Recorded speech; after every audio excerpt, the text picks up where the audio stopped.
วัสดีค่ะ สวัสดีครับ Welcome to NBT World's The Fireside. I'm Benjamin Ruchopagan. And I'm Warisa Nidanat Gomon. Every week we have a fireside chat exploring what's going on in Thailand, diving deep into our latest obsessions. Okay, and then this week's episode, we're going to take a look at one of the most recognizable symbols of Thailand. This is going to be the Tuk Tuk. So for many visitors arriving in Bangkok, the image is almost unavoidable, in my opinion. It's a brightly colored three-wheeled vehicle weaving through traffic and its engine rattling through the streets. Right. And if you live in Thailand or Bangkok especially, you're going to see these cars going around all the time, so you can't miss it. And for decades, the tuk-tuk has been both a practical form of transport and a cultural icon as well. It appears in tourism campaigns, films, travel writing, and social media posts from travelers all around the world, and even us locally, we also love photographing with it. But behind the familiar image lies a stronger and a more complex story. Now, how did a small three-wheeled vehicle become one of the most enduring visual symbols of Thailand? And how is that symbol evolving today? Well, when we look at the tuk-tuk, we have to kind of start before the motor even. So the vehicle actually traces its origins all the way back to the samla, or the early three-wheeled rickshaw, once common throughout Thailand during the early 20th century. So the samla, which literally means three wheels in Thai, was typically a push bike pedaled through the city streets. And it was especially prominent in Bangkok during the first half of the 20th century before widespread motorization transformed urban mobility. So after the invention of bicycles, rickshaws were super common, especially if you didn't have access to beasts of burden or that would become cumbersome, like horses or oxen. So the transition from human-powered transport to motorized three-wheeler began after World War II, when small utility vehicles started spreading through many parts of the world. Right. And a lot of people might think, oh, did it originate from Southeast Asia or did Thailand invent this? Well, actually, one influence frequently cited is the Piaggio Ape, which is initially called the Vespa car or the Tri-Vespa. And it was introduced in Italy in 1948 by the company Piaggio. And it's compact, it's economical, and the Ape became widely used for cargo and passenger transport in crowded cities. And versions of similar vehicles soon appeared across Asia, and in Thailand, local manufacturers adapted the format into something new. Like a motorized passenger vehicle designed specifically for short urban trips. And by the second half of the 20th century, the tuk-tuks had become part of everyday urban life in Thailand, especially in Bangkok. And you can actually still see tuk-tuks being used in modern day today. For example, if you go to Talat Klong Tei, which is the wet market, you will see a lot of the makas or the vendors load tons of vegetables and raw meats onto tuk-tuks today still. Oh, like the cargo version of yes, it, right? That Yeah, is correct. I see what you're saying. Yeah. I mean, you can see different versions of, the tuk-tuk, like that's not a passenger tuk-tuk, right? Because you sometimes need the mobility and the size of a motorcycle. Yeah. But you just need to, carry stuff around, It's just a kind of really convenient logistical thing. So they were small enough to navigate these busy streets and open enough, actually, to make the ride feel more immediate and memorable that they started to become something beyond just another kind of transportation. Even the name kind of reflects the mechanical personality. The term tuk-tuk or tuk-tuk in Thai is widely believed to mimic the sound of the early two-stroke engines used in these vehicles. This is a rhythmic sputtering that quickly became associated with the city streets, and that sound soon became part of the atmosphere of Bangkok itself. Right. Tuk, tuk, tuk, tuk, Yeah, tuk, tuk. basically. Yeah, that's how it sounded. Anyways, the transformation of the tuk-tuk from everyday transport into a cultural symbol didn't happen overnight, obviously. So many cities around the world operated the three-wheel taxis, but Thailand's version gradually became something more recognizable and a little bit more distinctive. Now, one reason is the sensory experience of a tuk-tuk. It's open air, You hear the engine, feel the wind, and see the street directly around you. And in this day and age, maybe you can feel a bit of the PM 2.5 too. Why not? True. But unlike aircon taxis or trains, the tuk-tuk offers little separation between the passenger and the environment.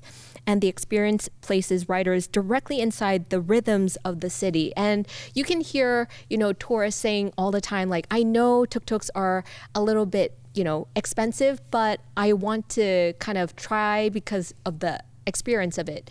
Yeah, it doesn't, because there's no taxi meter on it, so they're kind of free to like set their own prices, and it is meant to be for the experience rather than your daily driver. You're not going to take the tuk-tuk every single day, but it's, if you have some place nice to be, if you're going with friends, if you want to pile up into the tuk-tuk, I would not call it the safest mode of transportation. Yes, no seat belts or anything. There's no seat belts, but it is like, I remember my first experience on a tuk-tuk in, I think it was during Songkran, and that was a great time.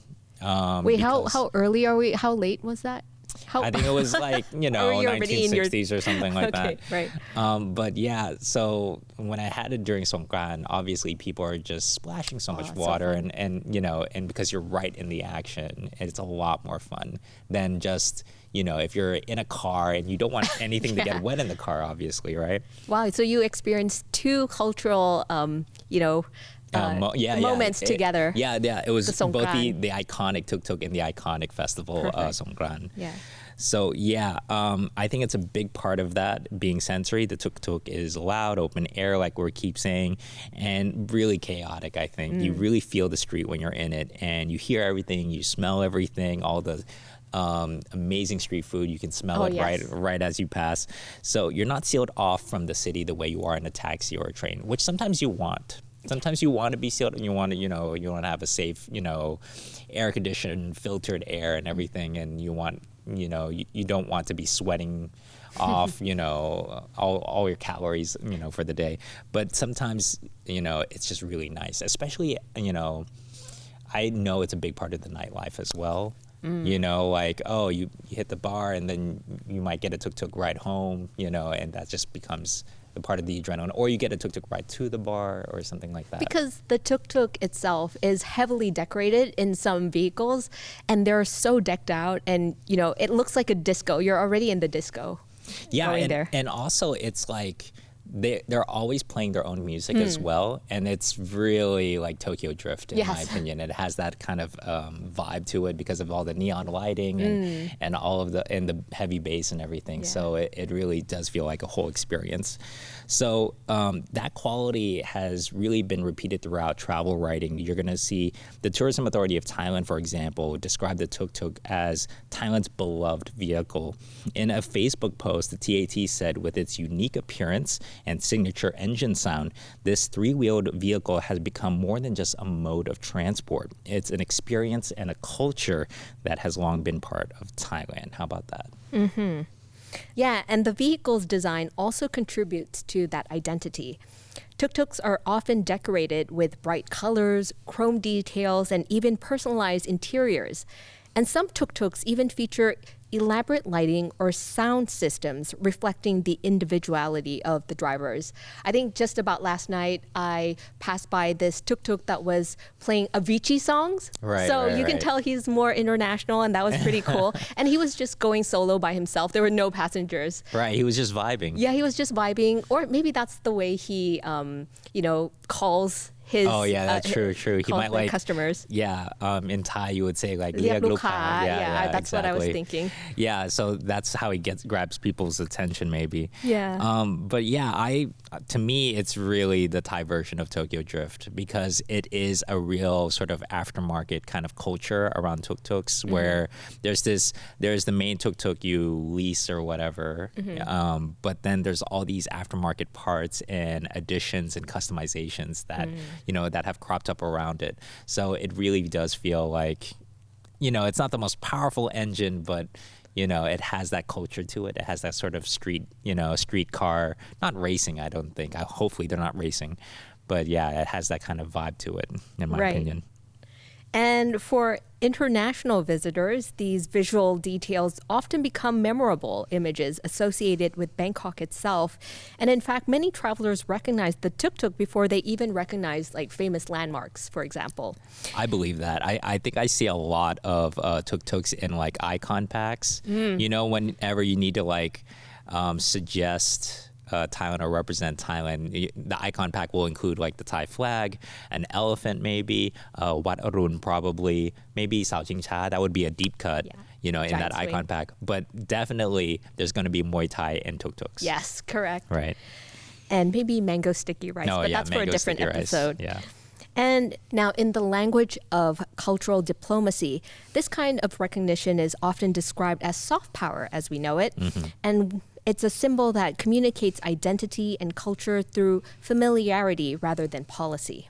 Yeah, I mean, soft power has been integrated into, you know, foreign policy a lot. We're going to see a lot of this from the Ministry of Foreign Affairs and really all over the, you know, the different government units. But soft power is this concept that a country versus hard power, right, which would be coercive economic power or military power. Soft power represents the power of a country's culture to influence public perception or global perception about that country. So when we think about Korea, we think of the Hanbok, we think of Taekwondo maybe, we think of their amazing skincare, their K-pop. These are the things that jump out at us about Korea.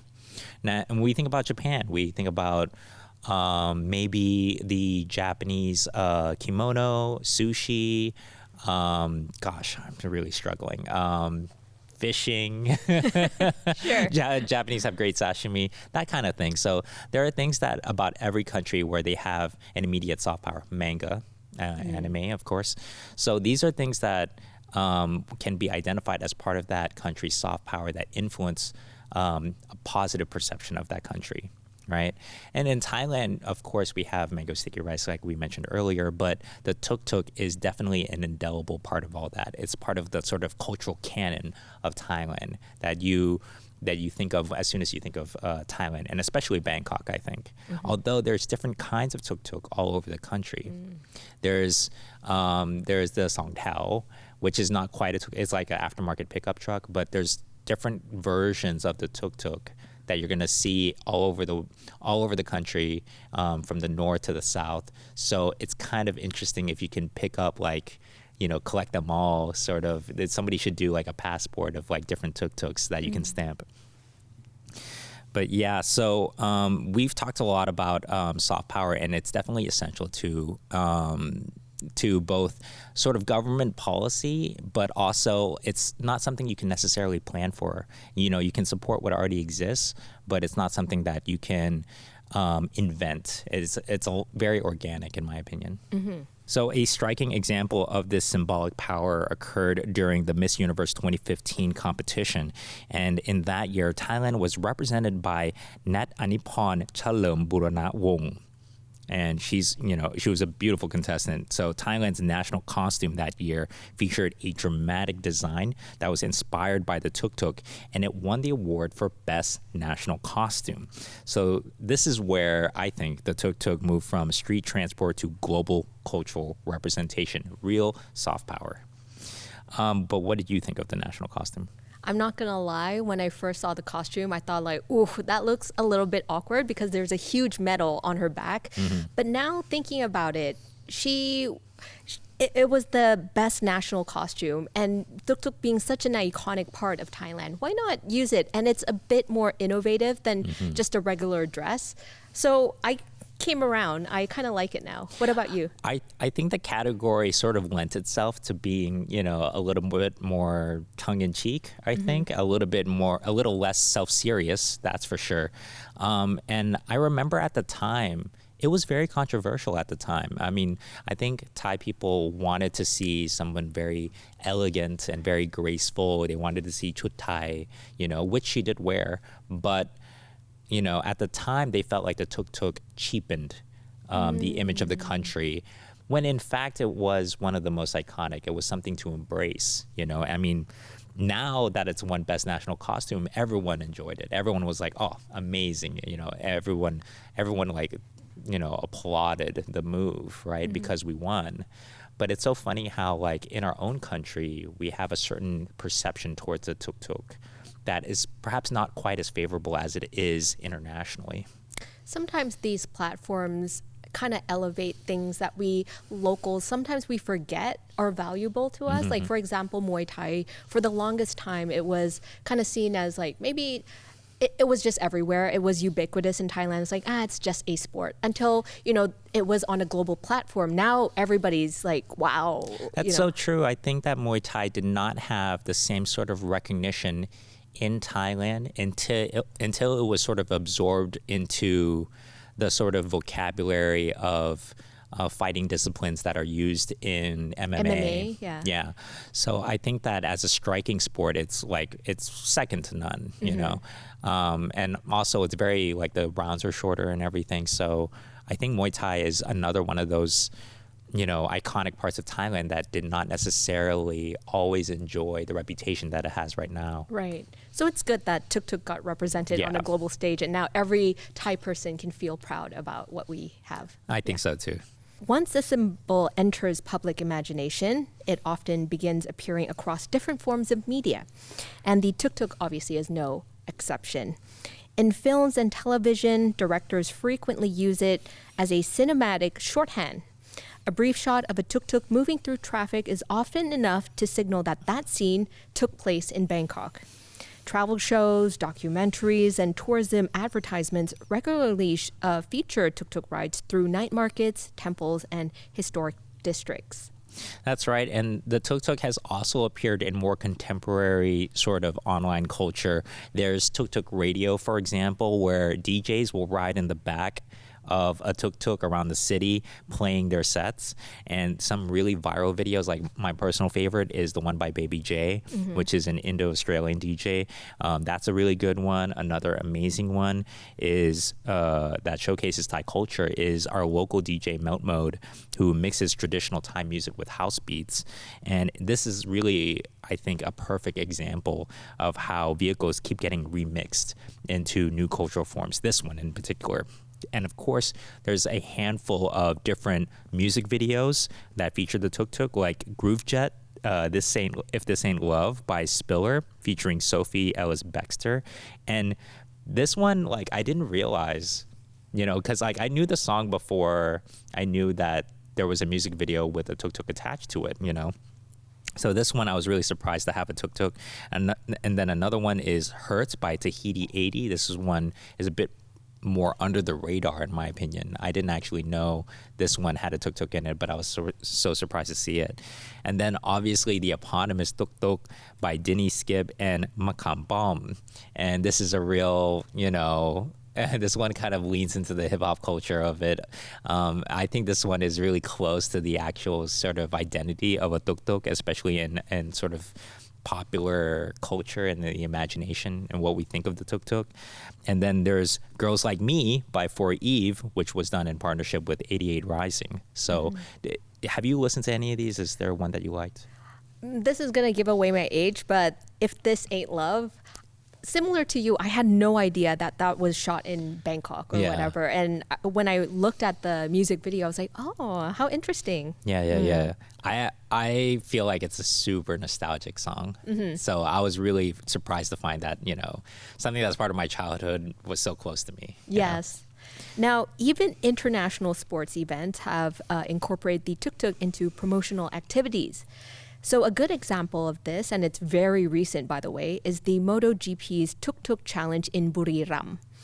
In 2026, which is this year, MotoGP teams took part in a playful tuk-tuk event during the Thai Grand Prix weekend. It was a local flavor turned into global sports content, and MotoGP's own reporting framed it as exactly that. I saw pictures of it. It's so funny how you see, serious drivers, but they're like racing on tuk-tuks. The juxtaposition of that was very cute. Yeah. And the event turned a familiar local vehicle into a part of the spectacle of global motorsports. And these creative reinterpretations demonstrate an important point. The tuk-tuk is not only preserved as a nostalgic artifact, it continues to evolve within new cultural contexts. Yeah, I really enjoyed that they used the Tuk Tuk because we've had MotoGP in Buriram for ages now, and I don't know that they've always done that. I think this is the first year, right? Yes. So I think, and seeing the way the racers really enjoyed it. Like they were having so much fun with it. And there's the driver and then the guy in the back. They're like two-man teams of it. Yeah. So what I really enjoyed about that was like, it feels like an accurate representation of some of the misbehaving of tuk-tuks in Bangkok city streets, and just the way they like cut across all of the lawns. They just ran right through the greens. There's no respect for like the track or anything. I just love that they like it wasn't about the rules, it was just, who's going to cross the finish line first. Yeah. And so it made me want to see like a full, like legit race of tuk-tuks, an actual dedicated one, like an actual cup, like an actual championship. So yeah, this is what happens. You take the fastest, most technical racing brands in the world, Yamaha and all that, and then you hand them tuk-tuks, right? So it was really, really chaotic. It was super hilarious to me. And really, the most important thing is it's unmistakably Thai. Mm-hmm. So to our next question, if the tuk-tuk is really such a strong icon, what happens when that icon has to adapt to the next era? Right. Now, despite their cultural charm, traditional tuk-tuks have also faced criticism. For decades, the image of the tuk-tuk has included the sound of the engine and the smell of the exhaust. Older models often use small ICE engines that can produce noticeable noise and emissions. In densely populated urban areas, those environmental impacts have raised concerns. Now, as cities around the world move towards cleaner transport systems, the question naturally arises, what happens to a vehicle so closely associated with older technology? Well, now we're seeing the real growth of EVs. So I think the answer to me is electrification. So across Thailand, there have been several research institutes and manufacturers that are experimenting with electric versions of tuk-tuks. We're seeing a lot of electrification of motorcycles and cars, but the tuk-tuk is such a niche sort of form of transportation that it hasn't had the same sort of level of adoption. But a report by the clean energy publication Clean Technica has described the transformation as moving from smoker to zero emission. In other words, the vehicle can keep its identity while changing the technology. Institutions such as the Siam Technology College have explored prototypes of electric three-wheelers designed for urban mobility. These vehicles retain that familiar form factor and shape and passenger layout of the traditional tuk-tuks while replacing the gasoline engines with electric motors. And with that, it actually tackles two challenges at once: the environmental impact and also long-term relevance. So electric vehicles also align with broader national and global trends towards sustainable transportation. And Thailand has increasingly promoted electric mobility as part of its industrial and environmental policy, encouraging research and development across the sector. If the tuk-tuk can adapt to that future, it may retain part of everyday urban life rather than becoming a nostalgic relic. Yeah, I'm a big believer in adaptation. I don't think that, things should stay the same just for it to retain its value. I think that, if you don't attempt to adapt something, that's how it disappears. Mm-hmm. One of the great sort of inspirations of the 21st century has been Japan. Japan has a very distinct culture, but it had to adapt to the modern era. It had to innovate. It had to invent its way into the future. And now we think of Japan as one of the most advanced civilizations of the modern era. But we don't think of it as any less Japan. We don't think of it as any less Japanese. Mm. So in my opinion, I think that, if you don't try, you'll definitely lose it. That's how you for sure will lose something if you don't try to adapt it for the 21st century. And now we turn it over to our audience. Do you have a favorite tuk-tuk memory? Let us know in the comment section of NBT World's online channels. You can find us on YouTube, Instagram, Facebook, and Spotify. Thank you so much for watching, and please tune back to next week's episode. ขอบคุณค่ะ สวัสดีค่ะ สวัสดีครับ